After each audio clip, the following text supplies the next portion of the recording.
Всички те имат своите истории, имат своите успехи и имат своите постижения. Всички те имат своите битки. И всички те са изминали точно определен път, за да бъдат където са сега. Всички ние, включително и ти, сме се питали: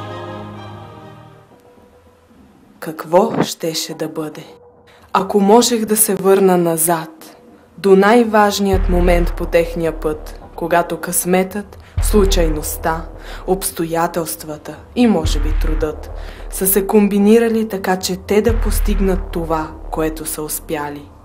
Какво щеше да бъде, ако можех да променя този един момент?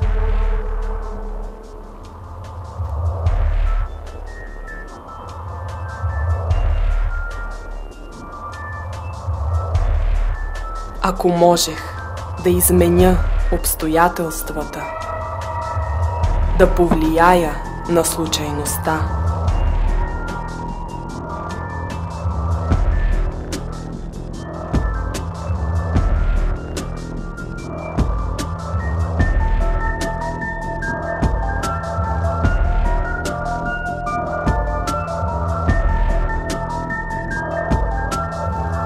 къде щяха да бъдат те сега?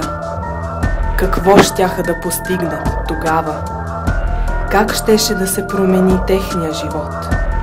Изборите, които са направили, и пътя, който са изминали.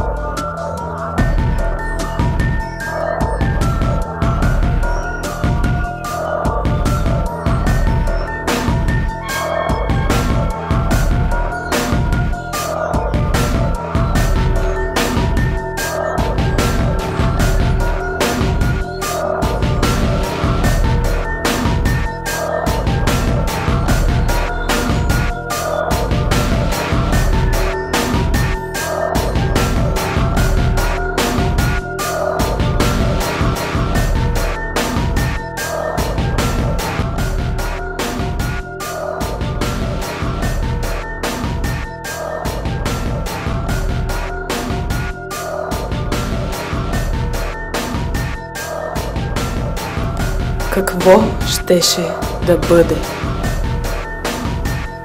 ако можех да се намеся?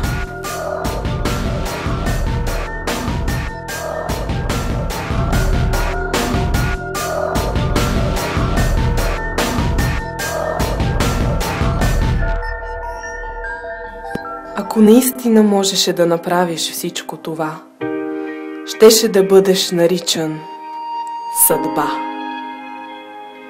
Но всички тези хора са имали онези важни моменти, защото сами са построили пътя си така, че да ги отведе до там. Защото тя се върна да провери за всеки случай. Защото той имаше копие на писмото за кандидатстване, за да бъде сигурен.